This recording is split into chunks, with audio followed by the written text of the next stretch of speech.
no livro de Gênesis.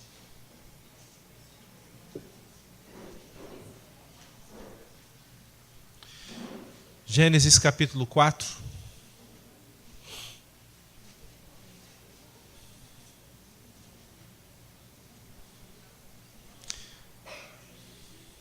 Gênesis 4 é o primeiro. Eu vou acompanhar por aqui, que minha Bíblia está na outra versão. Então vou acompanhar por aqui. Amém, todos? Vamos acompanhar por ali? Diz assim: Adão teve relações com Eva, sua mulher, e ela engravidou e deu à luz a Caim. E disse ela: com auxílio do Senhor tive um filho, homem. Voltou a dar à luz, desta vez a Abel, irmão dele. Abel tornou-se pastor de ovelhas e Caim agricultor. Passado algum tempo, Caim trouxe do fruto da terra uma oferta ao Senhor. Abel, por sua vez, trouxe as partes gordas das primeiras crias do seu rebanho. O Senhor aceitou com agrado Abel e sua oferta, mas não aceitou Caim e sua oferta. Por isso Caim se enfureceu e o seu rosto se transformou. O Senhor disse a Caim: por que você está furioso? Por que se transformou o seu rosto? Se você fizesse o bem, não seria aceito? Se você fizer o bem, não será aceito? Mas se não fizer, saiba que o pecado o ameaça à porta e ele deseja conquistá-lo, mas você deve dominá-lo. Amém? Vamos orar? Pai, nós clamamos a Ti pelo Teu cuidado e favor, e clamamos, ó Deus amado, pela misericórdia Tua, no tocante, Deus, a ministração da Tua palavra. No tocante, Deus, aquilo que é o maior alvo nosso. A compreensão dessa mensagem, a compreensão, Deus amado, com aquilo que o Senhor quer para as nossas vidas. Não seja simplesmente um raciocínio humano, mas Deus possa fluir muito mais do que isso. Dá-nos a mensagem do reino. Dá-nos a mensagem que vem do Teu trono, Deus. Dá-nos o Teu alimento. Espírito Santo de Deus, nesse momento nós abrimos nosso coração sem reservas. E em nome de Jesus Cristo, nos lançamos em Ti como a única esperança. Em o nome de Jesus. Amém e amém. Vamos ficar comigo hoje? Como eu já falei, eu gosto muito de pensar sobre igreja. Não é difícil pensar sobre igreja. Não é difícil nas longas horas de trabalho estar com a cabeça voltada para a igreja e pensando nos porquês, pensando em como fazer, pensando em como resolver algumas coisas, pensando.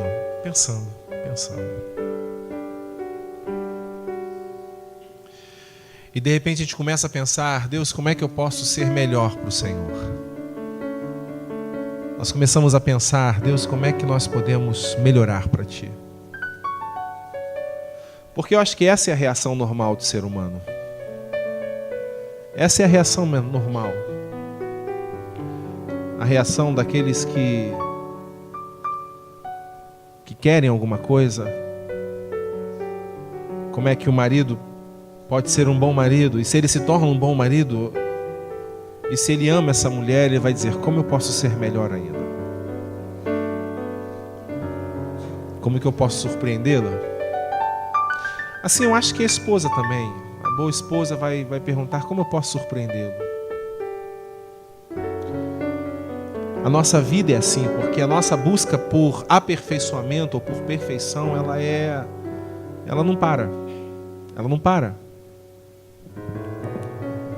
Nós vamos vendo na área da tecnologia que hoje existe um celular e daqui a um mês o celular que você comprou, que é o da hora, alguém daqui a um mês está dizendo, nossa, você tem esse?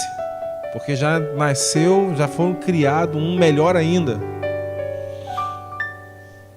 E um aparelho que foi há pouco tempo, que tem poucos arranhões, ele já se tornou obsoleto porque houve a melhoria. Eu vejo que a nossa vida ela é assim também. O nosso estar na igreja é exatamente isso.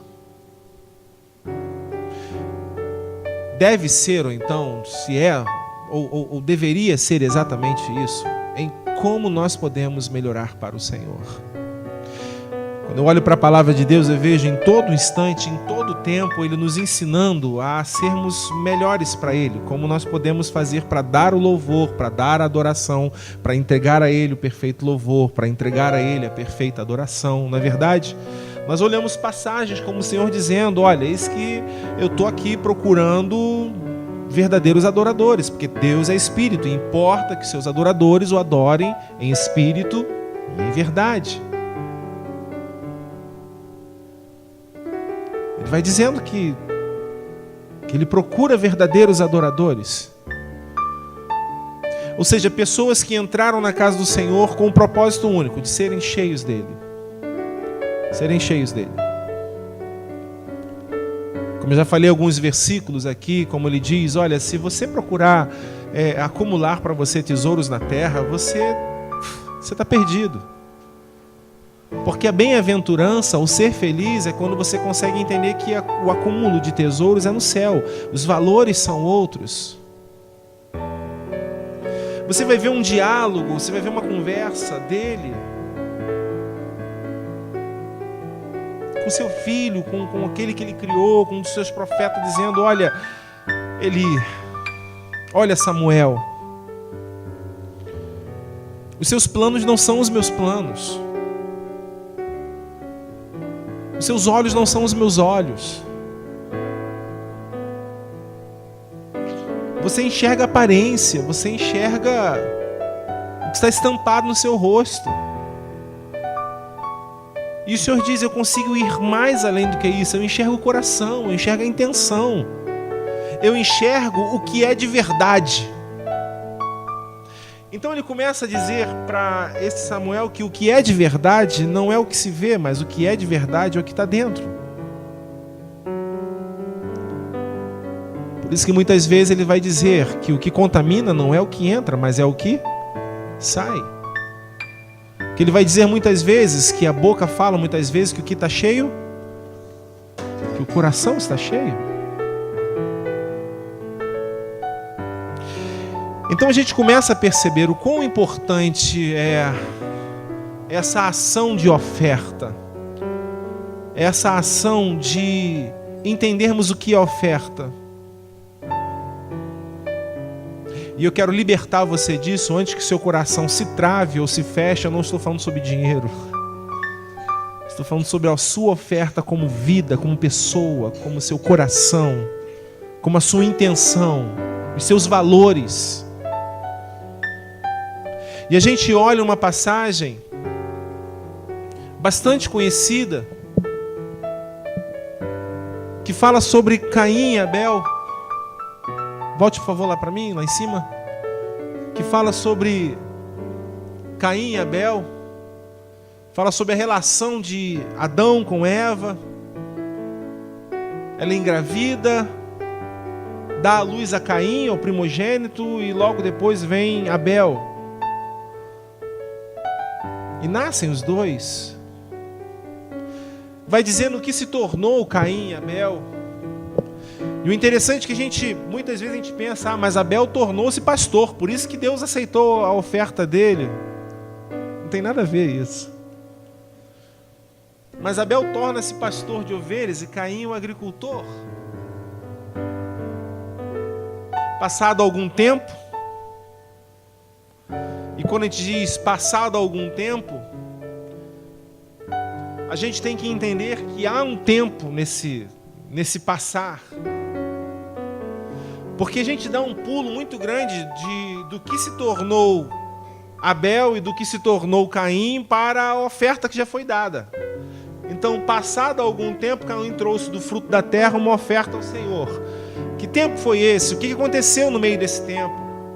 Qual foi a trajetória nesse tempo? O que rolou nesse período de tempo entre Caim e Abel? O que rolou nesse período de tempo até que a oferta chegasse o momento de se dar uma oferta ao Senhor? 4. Abel, por sua vez, trouxe das partes gordas, das primeiras crias do seu rebanho. O Senhor aceitou com agrado, Abel, a sua oferta. Irmão, o que faz com que no versículo 5 o Senhor não aceite da oferta de Caim? O que faz com que a oferta de Abel tenha sido aceita e a oferta de Caim não tenha sido aceita? Se nós pararmos para pensar, são duas ofertas e chegaram as duas ofertas, sim ou não? Se nós pararmos para ver, no altar do Senhor chegou a parte gorda dos animais, mas chegou também da sua agricultura, da sua plantação, também chegou algo. Então a gente começa a enxergar e a perceber que o que mais agrada a Deus não é aquilo que Ele vê como físico, mas é aquilo que nasce, é aquilo que está aqui dentro. Então a gente começa a pensar que ao longo dessa relação, que ao longo desse período de criar as ovelhas, que ao longo desse período de plantar, de ter a sua plantação, Caim, há um envolvimento nisso tudo, e não uma superficialidade. Essa palavra não nos relata que Deus mandou ele dar a oferta. Essa palavra não nos relata que era obrigação deles ofertar ao Senhor. Mas ela nos relata com essa relação, com essa ação, que o envolvimento de Abel com o Senhor era verdade.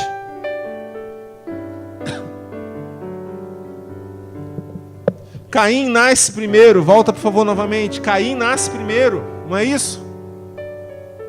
Pode voltar. Pode voltar.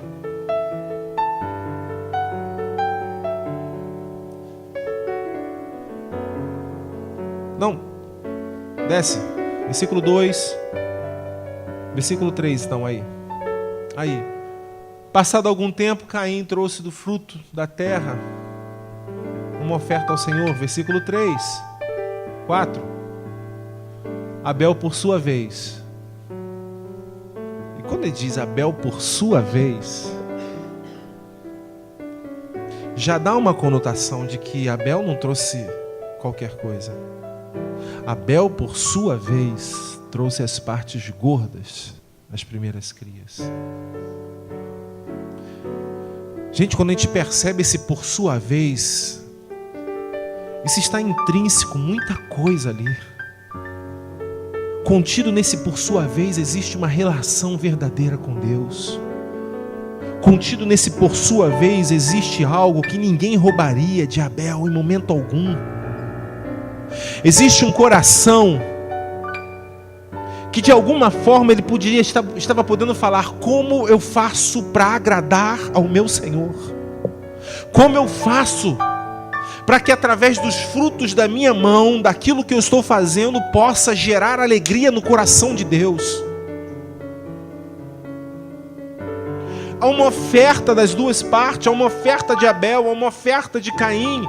A oferta de Caim está sendo dada e não está sendo aceita.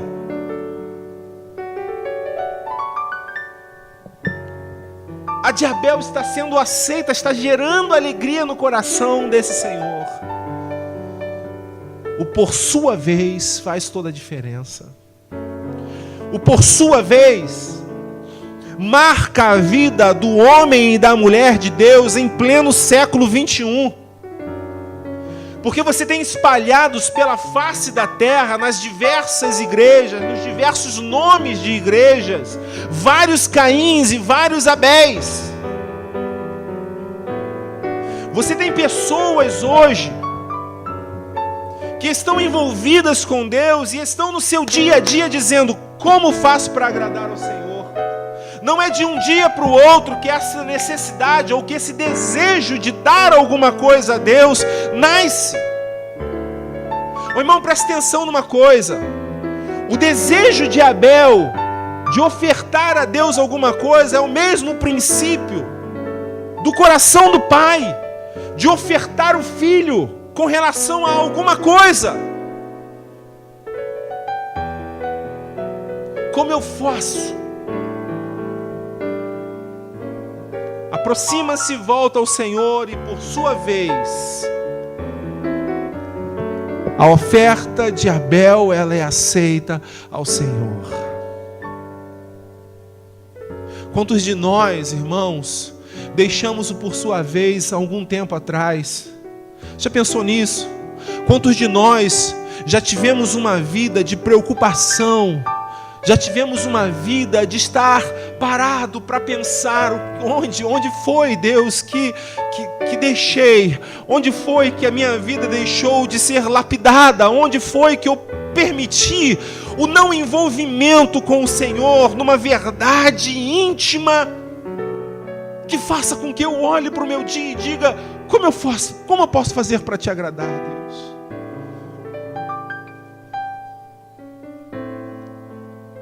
Porque nós somos desafiados todos os dias a viver uma vida de religião.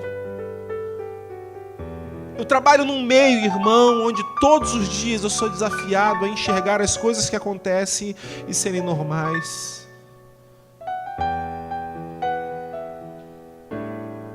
Desafiado todos os dias a ter um coração sujo. E toda hora que entro no carro, pedir a Deus: Senhor, não deixa eu ficar insensível à tua voz. Não me deixa ficar insensível, mesmo vivendo nessa podridão toda. Não é, meu amigo?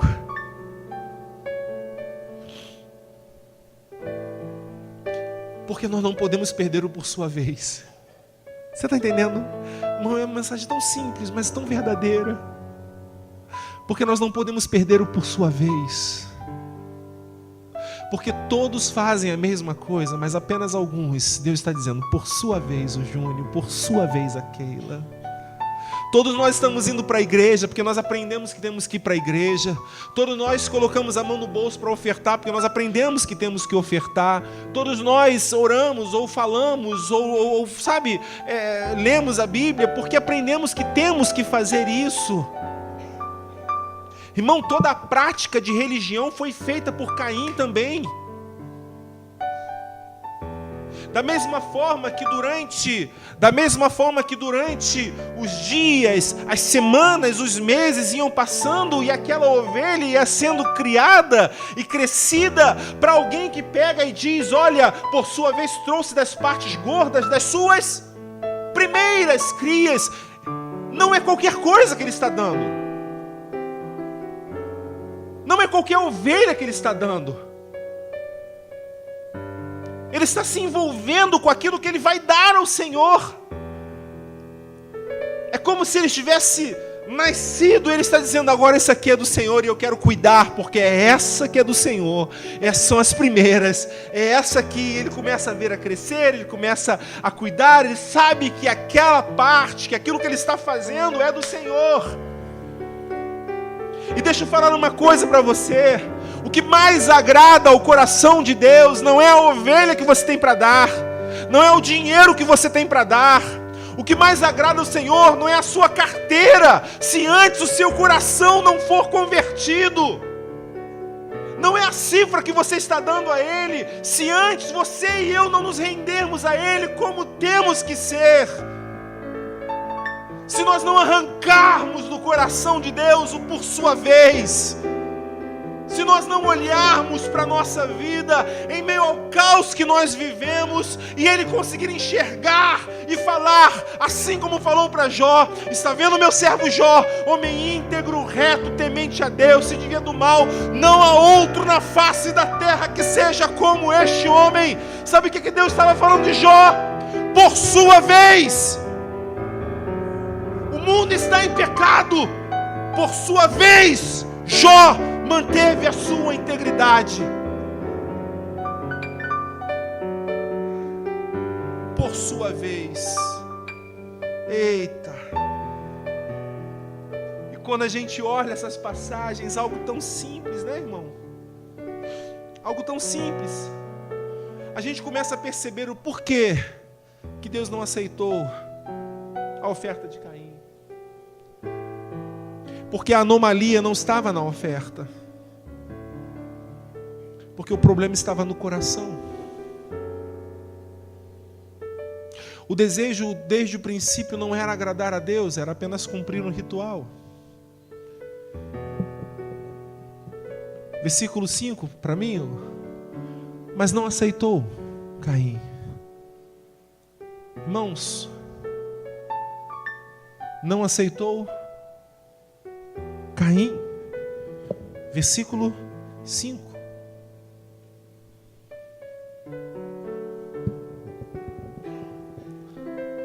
Não aceitou Caim e a sua oferta. Por isso Caim se enfureceu.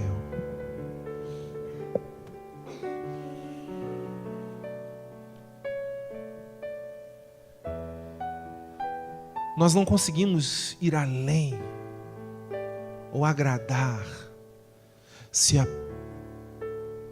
o princípio, se a base não for em cima da verdade. Quem você é, irmão, quando ninguém está te vendo? É isso que você precisa ser na frente de Deus, para que você venha à luz de Deus e ela transforme. Quem você é na sua casa, quem você é no seu trabalho, é esse que precisa chegar diante de Deus, porque esse é o seu eu real. Como eu já falei, é interessante que há uma oferta física dos dois. Se essa oferta tivesse que ser trazida aqui agora ao altar, nós estaríamos vendo um Caim deixando aqui a sua oferta, e nós estaríamos vendo o Abel deixando a sua oferta, e eles voltariam talvez para os seus lugares, e nós estaríamos dizendo: poxa, que lindo, os dois ofertaram ao Senhor, que envolvimento, que lindo, olha que coisa bacana, não é verdade? Olha que beleza de oferta.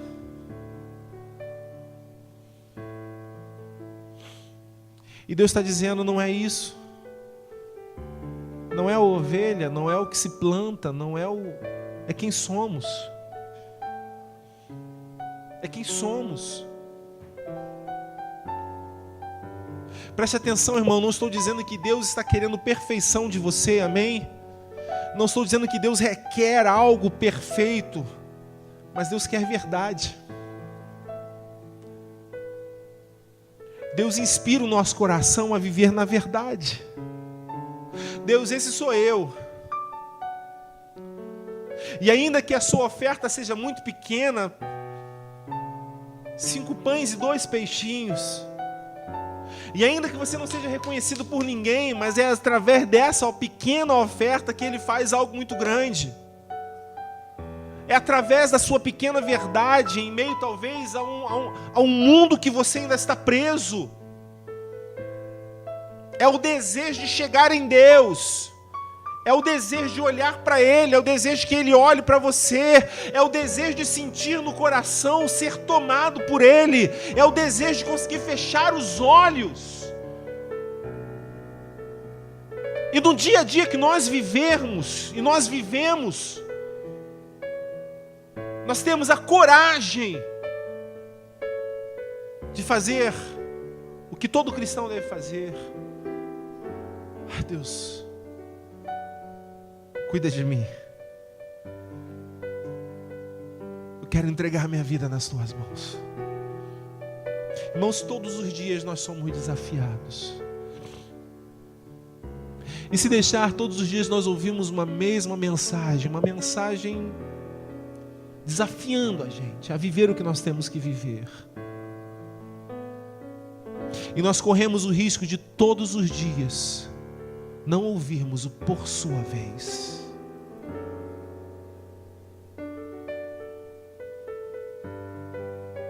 E de pessoas que ganham vantagens, tiram vantagem no seu trabalho. De pessoas que sorriem para alguém, mas é o cristão que está fazendo a caveira do outro no trabalho. Que são falsos, que são arrogantes, que são soberbos, que são mentirosos, mas que estão chegando todos os dias dentro da casa do Senhor com uma oferta, com um coração. Deu para entender essa oferta? Com um coração todos os dias. E talvez a maior justificativa seja: Deus me entende, Deus sabe que eu sou falho. Por isso Caim se enfureceu e o seu rosto se transformou. O sentimento que permeia o mundo, o espírito que permeia o mundo, o que eles vivem é a mesma coisa. E nesse momento Caim se revolta, se rebela.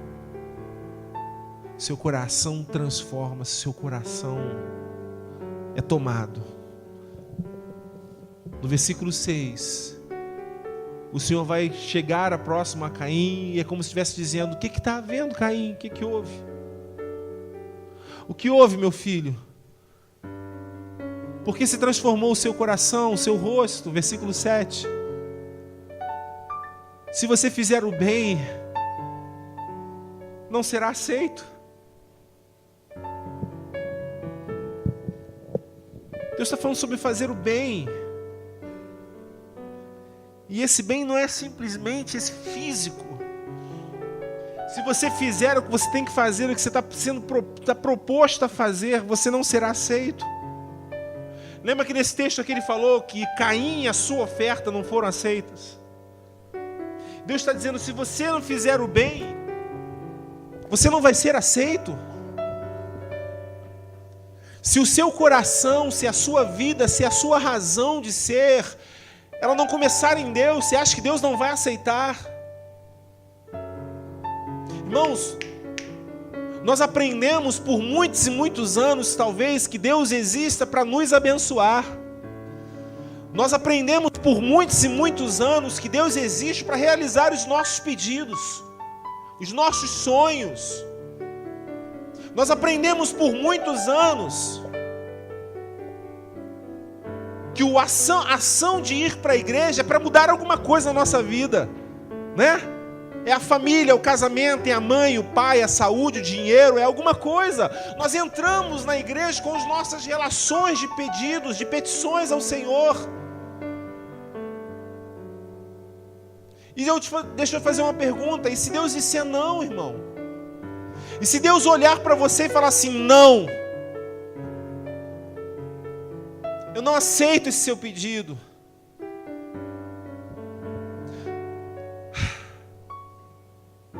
E a gente olha essa pessoa, Caim, e o Senhor dizendo: olha, ao passo de Caim, de sua oferta, não se agradou.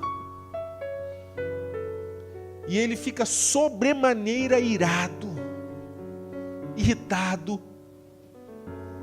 porque ele não concorda naquilo que Deus fez na vida dele. Ele não concorda na forma como as coisas estão se desenrolando. Ele não concorda que Deus não tenha aceito ele. Ele se coloca em posição de argumentar, de questionar, de arguir o Senhor. Ele se coloca em posição de dizer: olha, meu coração está transtornado, eu não aceito isso. E a partir de agora eu faço a minha história.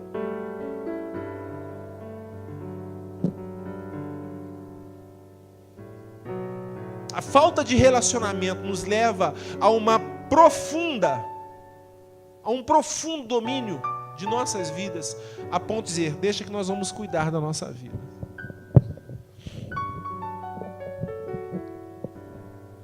Quando a gente pensa nas parábolas, na parábola do filho pródigo, a gente enxerga algo tão intenso ali também. A gente enxerga um filho mais novo que está dizendo para o Senhor, para o seu pai, dizendo, olha, não concordo. Não é isso? Não concordo com o que está acontecendo, não quero ficar baixo do mesmo teto com o Senhor. Eu queria que o Senhor fizesse o seguinte, o Senhor me desse a minha parte da herança, que eu vou embora. Eu vou tocar o meu barco.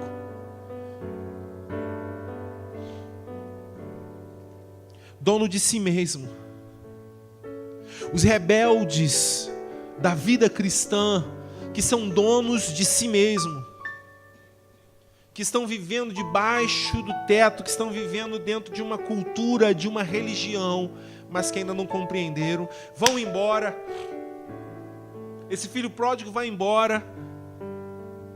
Ele começa a perceber o que é viver longe, a sua vida começa a desmoronar, você conhece bem essa história, a ponto ele chega a um ponto de estar faminto de uma tal forma que quer se alimentar da comida dos porcos.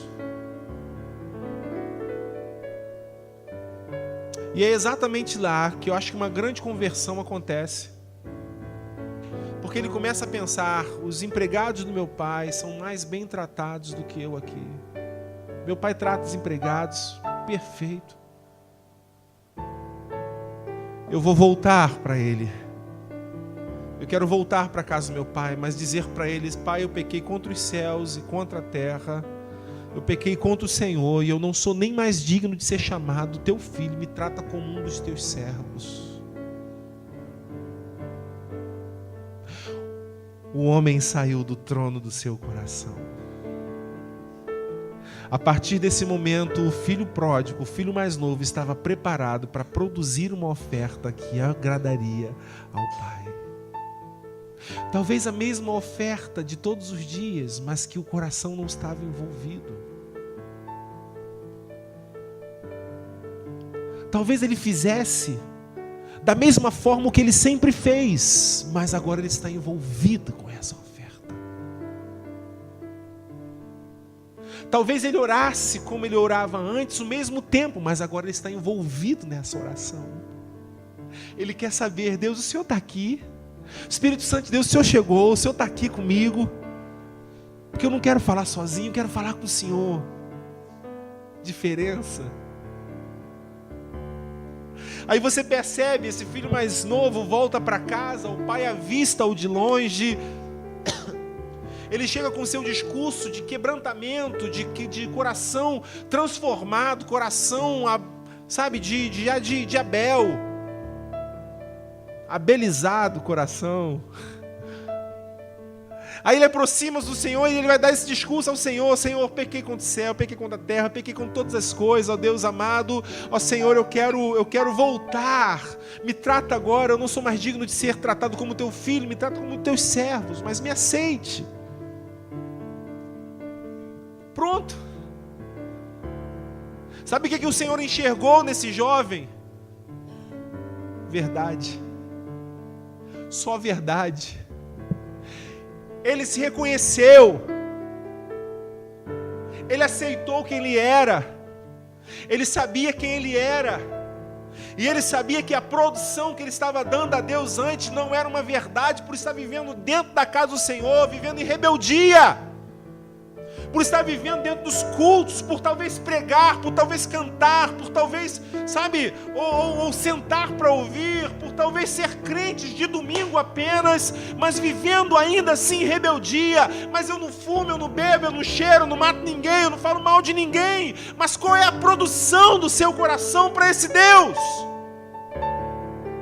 Qual é o envolvimento dessa oferta que tem nome e sobrenome para Deus?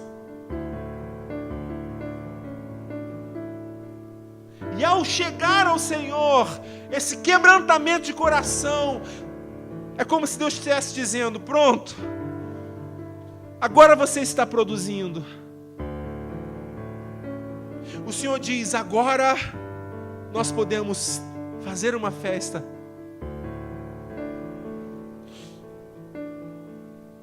Na festa rolando, o pai está atento e de repente vem do campo o seu filho mais velho. O que está vendo aí? Ó, teu pai está dando uma festa. Mandou matar um novilho gordo. Porque o teu irmão que estava perdido foi achado que estava o quê? Morto, reviveu.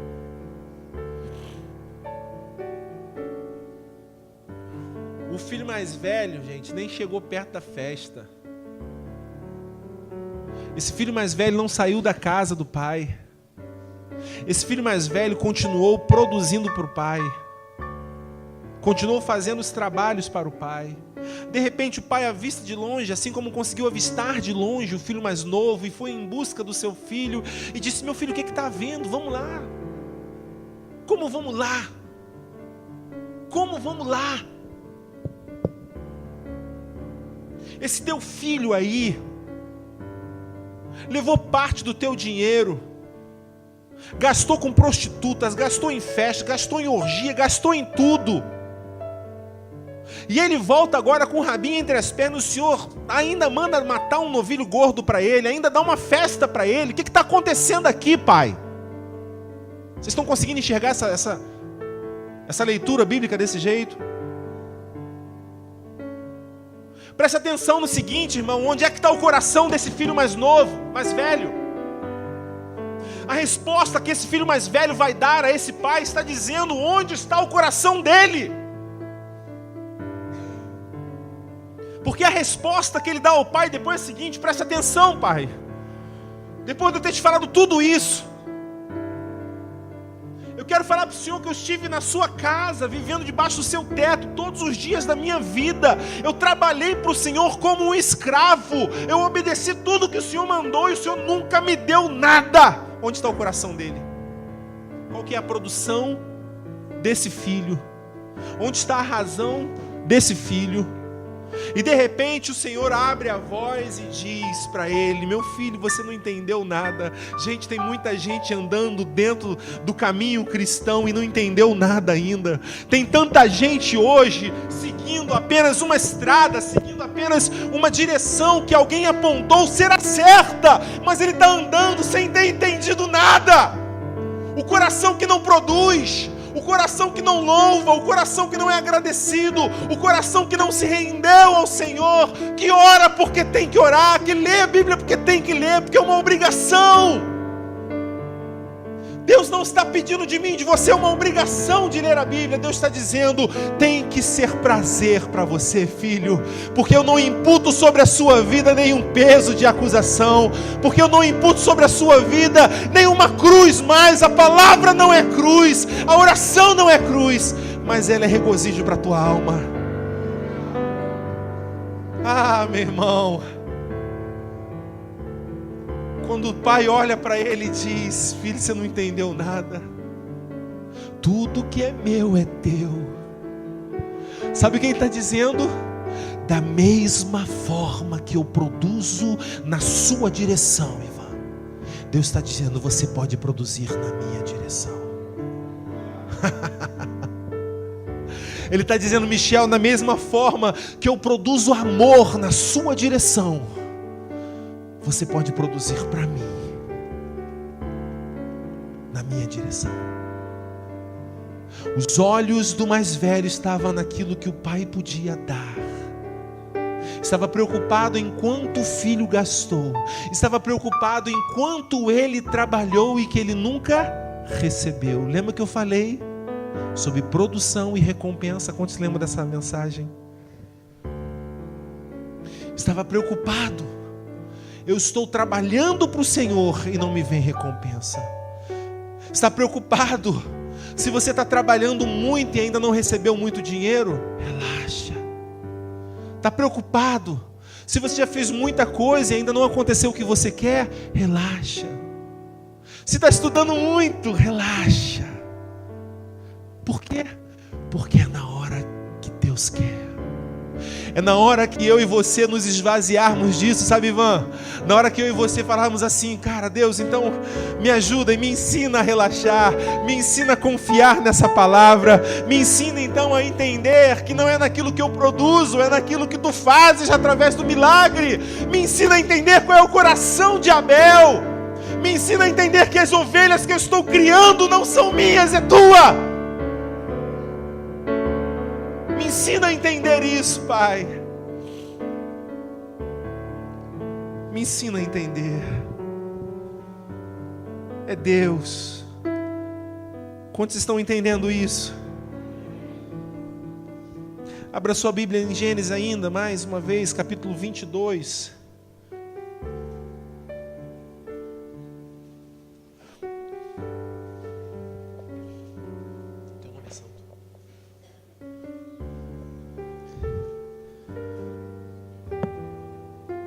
Quantos? Gênesis 22, versículo 1.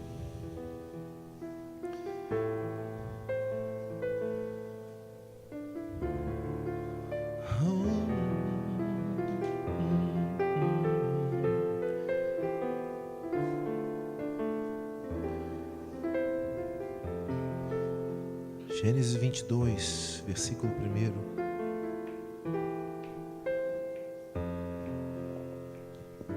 Diz assim: passando algum tempo, Deus pôs Abraão à prova, dizendo: Abraão, e ele respondeu: eis-me aqui. Então disse Deus: tome seu filho, seu único filho Isaque, a quem você ama, e vá para a região de Moriá e sacrifica-o ali como holocausto no monte dos que lhe indicarei. Na manhã seguinte, Abraão levantou-se, preparou seu jumento, levou consigo 2 de seus servos, Isaque, seu filho. Depois de cortar lenha para o holocausto, partiu em direção ao lugar que Deus havia indicado. No terceiro dia de viagem, fala comigo, terceiro dia. No terceiro dia de viagem, Abraão olhou e viu o lugar ao longe. E disse aos seus servos: fiquem aqui com o jumento, enquanto eu e meu rapaz vamos até lá. Depois de adorarmos, voltaremos.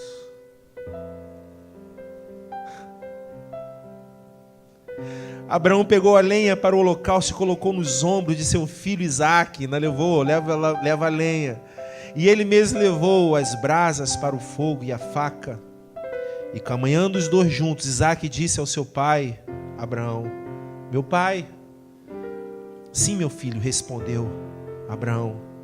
Isaque perguntou: as brasas e a lenha estão aqui, mas onde está o cordeiro para o holocausto? Respondeu Abraão: com a produção do seu coração. Presta atenção, irmão, a produção do coração de Abraão não estava simplesmente, não começou simplesmente quando ele ia imolar o seu filho, quando ele ia matar o seu filho. A produção da adoração a Deus, do louvor e da adoração a Deus começou quando Deus falou: me dá o seu filho, sacrifica para mim. Na manhã seguinte, Abraão levantou e foi cumprir o que Deus mandou. Ali começou o processo da adoração com Deus.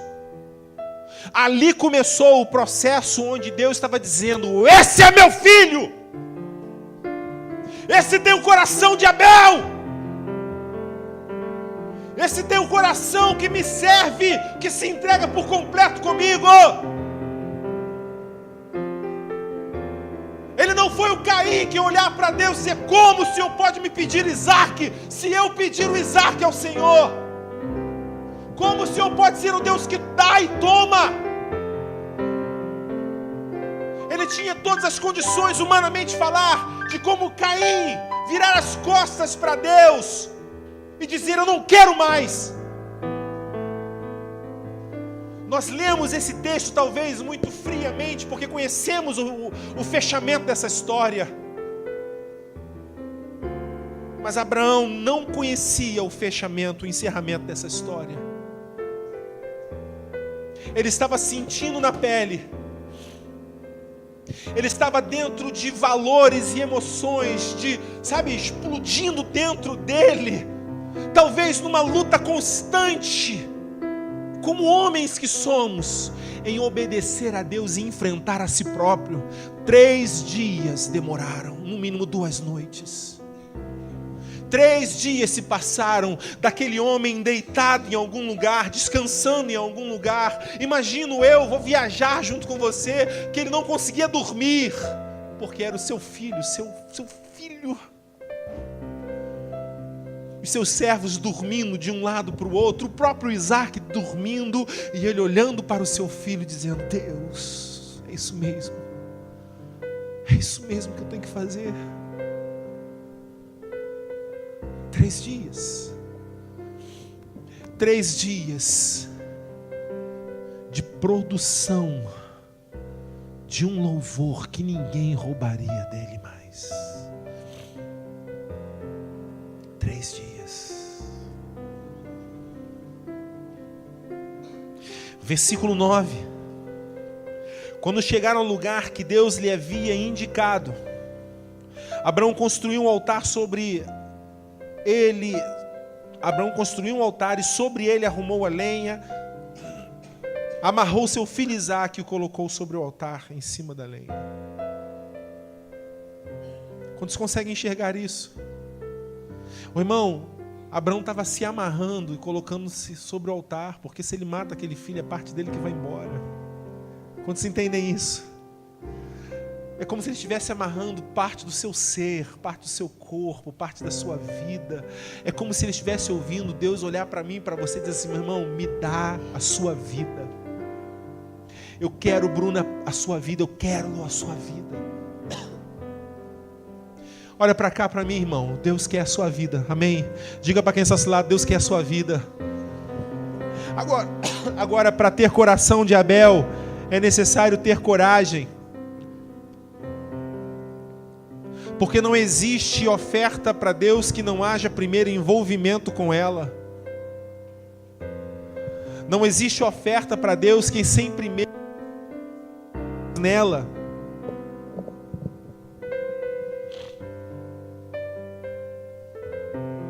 Nós vamos nos envolver. E nós somos a oferta hoje para Deus.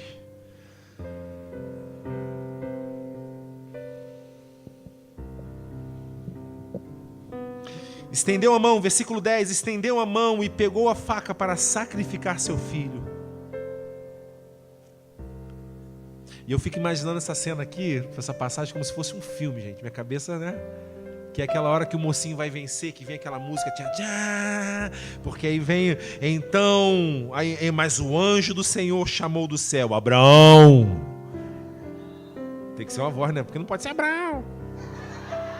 Tinha que ser aquela voz, né, não? Né, gente? Abraão. Caraca, Abraão fala assim: eis-me aqui. Graças a Deus. Não é? Esse graças a Deus é o que nós falamos quando nós conseguimos resistir às situações que nos roubam da presença de Deus e que nós seguramos firmes, e quando o dia passa a gente diz: graças a Deus que o meu coração produziu uma oferta de Abel. Graças a Deus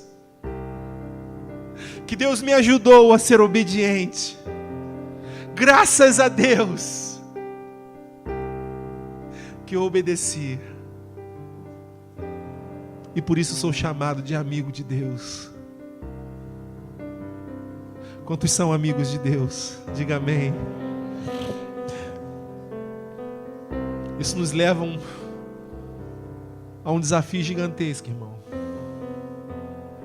A igreja não existe para mim e para você recebermos. A igreja não existe para que aprendamos a morrer todos os dias um pouquinho mais. Vamos lá, Ivan, vamos. Cadê o maninho? Para que aprendamos a morrer todo dia. Quando Deus chama o seu povo para esse lugar, ou para os outros lugares todos, o princípio desses lugares deveria saber o que fazer, sabe o que? Nos ensinar a sermos a oferta de Deus. Porque não há outro como Ele, Bruninha. Lê, não há outro como Ele. Ele é o único santo. Ele é o único, Juneco. que consegue fazer da gente homens, mulheres de Deus que estejam produzindo para Ele. Que o bom saber que nós não somos perfeitos, que nós podemos cair na pocilga, mas podemos levantar e dizer: Deus, eu aprendi, me arrependo. E é uma festa, porque diz: aí ó, a louvor novamente. Vamos ficar de pé comigo?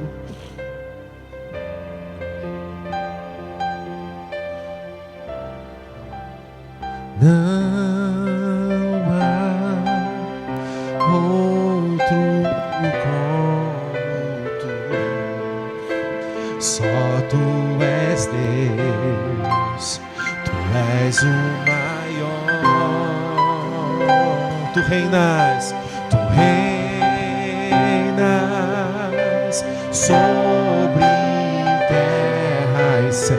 Diga: só tu és Deus, só tu és Deus, tu és o maior, tu és o maior. Não há outro como tu, não há. Tem aí, Cláudio, outro, não há outro como tu. Só tu és Deus, tu és o maior, tu reinas sobre terra. Diga isso: só tu és Deus, tu és o maior. Vamos cantar até isso ser verdade. Não há outro como tu.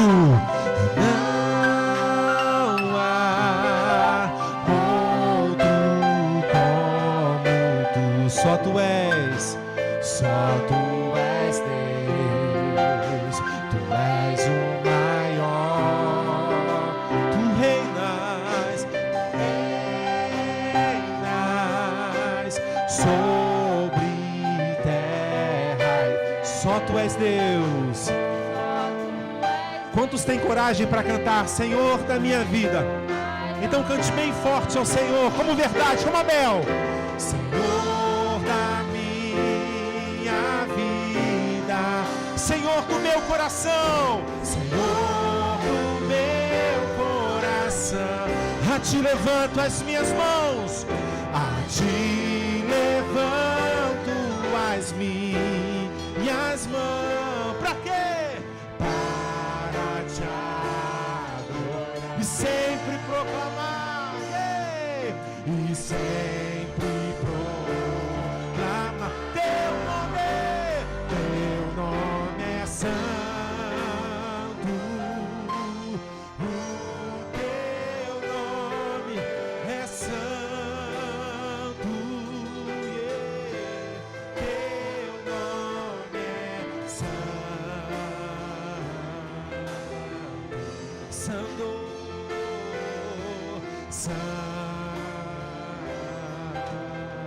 santo és, santo és, santo és, Jesus. As mulheres não há maior, vamos lá. Ei. Só tu és.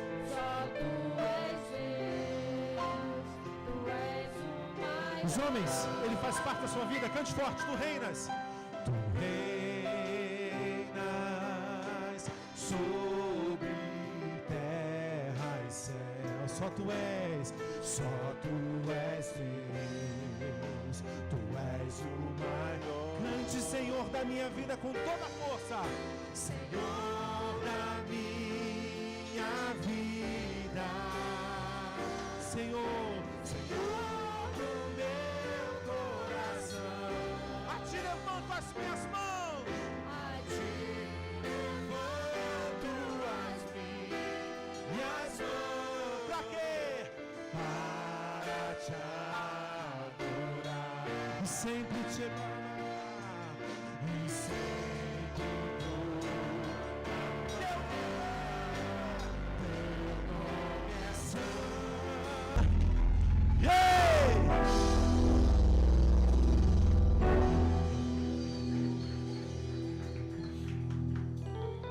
Irmãos, que dentro dessa alegria do Espírito, nós sejamos encorajados pelo Senhor a produzir o verdadeiro louvor e a verdadeira adoração.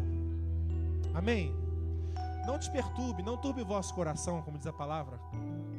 Creia em Deus. Creia em Deus. Você está investindo na sua vida? Você está produzindo? Você está trabalhando? Confie que Deus vai chegar no momento certo e vai te honrar. Porque Ele vê a nossa oferta. Ele vê a nossa oferta. Ele vê o que nós temos feito todos os dias. Todos os dias. Ele vê, irmãozão, presta atenção, quando nós entramos aqui e nós oferecemos algo que não é de verdade. Quando você viveu de qualquer jeito lá fora e aqui você conseguiu levantar a mão e dizer: teu nome é santo. Ele está dizendo: Caim. Mas talvez ele veja também, quer dizer, talvez não, ele vê também, quando a sua e a minha semana foi aquela semana pegada, brigada, sabe? E a gente chegou aqui e falou: Senhor, teu nome é santo. Quebradinho, moído, igual arroz de terceira. Mas ele está dizendo a verdade nisso. Talvez essa pessoa que esteja ao seu lado, muitas, às vezes estão sorrindo e você está chorando. O seu dia de sorrir não vai ser quando o outro cair. O seu dia de sorrir vai ser quando você aprofundar ainda mais a sua intimidade com Deus. Porque Ele nos ensina que não é pautado no que você ganha ou no que você recebe, é no que você conhece. Se muito conhece, né? Muito nosso coração descansa nele. Então tenha paz. Ainda que não seja do jeito que eu queria ou que você queria, Deus está no controle. E é dele que é a produção do verdadeiro louvor. Amém? Então que o amor de Deus, a graça de Jesus e as eternas e doces consolações do Espírito Santo de Deus seja sobre a sua vida, a produzir o verdadeiro louvor e adoração. Em o nome de Jesus. Em nome de Jesus. Amém?